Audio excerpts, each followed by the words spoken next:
നടനും മിമിക്രി കലാകാരനുമായ കലാഭവൻ നവാസിന്റെ മരണത്തിൽ അസ്വാഭാവിക മരണത്തിന് പോലീസ് കേസെടുത്തു.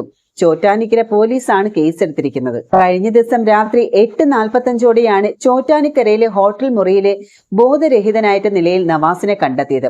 തുടർന്ന് ചോറ്റാനിക്കര ടാറ്റ ആശുപത്രിയിലേക്ക് മാറ്റിയെങ്കിലും മരണം സ്ഥിരീകരിക്കുകയായിരുന്നു. ഹൃദയാഘാതമാണെന്നാണ് പ്രാഥമികമായിട്ടുള്ള വിവരം.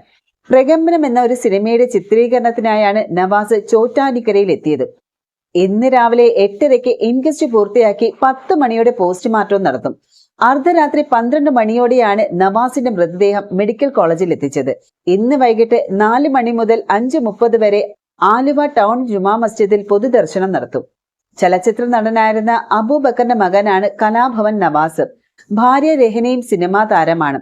മറിമായം എന്ന ടെലിവിഷൻ പരിപാടിയിലെ കോയ എന്ന കഥാപാത്രം അവതരിപ്പിച്ച് ശ്രദ്ധേയനായിട്ടുള്ള നിയാസ് ബക്കറാണ് സഹോദരൻ. ഒരിടവേളയ്ക്ക് ശേഷം സിനിമയിൽ സജീവമാകവെയാണ് നവാസിന്റെ ഈ ഒരു വിയോഗം. ഇന്നും നാളെയും ഷൂട്ടിംഗ് ഇല്ലാത്തത് കൊണ്ട് വീട്ടിലേക്ക് മടങ്ങാനുള്ള ഒരു തയ്യാറെടുപ്പിലായിരുന്നു നവാസ്.